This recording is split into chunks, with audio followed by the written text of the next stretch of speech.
ಕಳೆದ 3 ದಿನಗಳಿಂದ ಚಂದ್ರಬಾಬು ನಾಯ್ಡು ಅವರು ಒಂದು ಹೇಳಿಕೆ ಕೊಟ್ಟಿದ್ರು. ಹೌದು.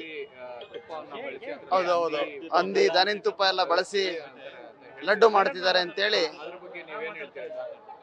ಏನೋ ಅದು ಲ್ಯಾಬ್ ಟೆಸ್ಟ್ ಮಾಡಿದ್ರೆ ಮಾತ್ರ ಗೊತ್ತಾಗೋದು ಸರ್. ಮಾಮೂಲಿ ಜನಗಳಿಗೆ ಏನ್ ಗೊತ್ತಾಗುತ್ತೆ?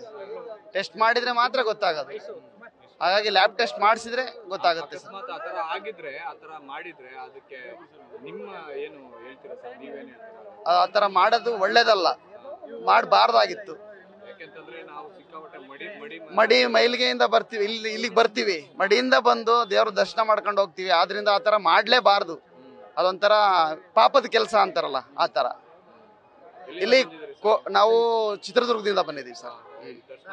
ಇನ್ನು ಹೋಗ್ಬೇಕು ಸರ್, ಇವಾಗ ದರ್ಶನಕ್ಕೆ ಹೋಗ್ಬೇಕು. ಈಗ ನಂದಿನಿ ತುಪ್ಪ ಬಳಸ್ತಾ ಇದ್ದಾರೆ. ಹೌದು ಸರ್, ನಮ್ಮ ಕರ್ನಾಟಕದ ನಂದಿನಿ ತುಪ್ಪ ಒಳ್ಳೆ ತುಪ್ಪ ಸರ್, ಕ್ವಾಲಿಟಿ ತುಪ್ಪ, ಒಳ್ಳೆ ಹಾಲಿಂದ ತೆಗ್ದಿರೋ ತುಪ್ಪ ಬಳಸ್ಬೋದು ಸರ್. ಖುಷಿ ಆಗುತ್ತೆ ಸರ್. ಅದು ನಮ್ಮ ಕರ್ನಾಟಕದಿಂದ ದಿನನಿತ್ಯ ಅಭಿಷೇಕಕ್ಕೂ ಹಾಲು ಅಲ್ಲಿಂದಲೇ ಬರ್ತಿರೋದಂತೆ ಸರ್. ನಮ್ಮ ಹೊಸದುರ್ಗ ಶಾಸಕರಾದ BG ಗೋವಿಂದಪ್ಪನವರು ಮೊನ್ನೆ ಅದಕ್ಕೊಂದು ವ್ಯಾನ್ ಕೊಡಿಸಿದ್ರು ಸರ್. ಮಲ್ಲಿಕಾರ್ಜುನ್ ಅಂತೇಳಿ ಸರ್. ನಮ್ಮ ದಾನೇಶ್ ಅಂತೇಳಿ, ಅಂಜನ್ ಕುಮಾರ್ ಅಂತೇಳಿ, ಶೇಖರಪ್ಪ ಅಂತೇಳಿ, ಮತ್ತೆ ನಮ್ಮ ರವಿಕುಮಾರ್, 5 ಜನ ಅಂತ ಬಂದಿದ್ದೀವಿ ಸರ್. ನ್ಯೂಸ್ ಫಸ್ಟ್, ನಿರ್ಭೀತಿಯಿಂದ ನಿಮ್ಮ ಪರವಾಗಿ.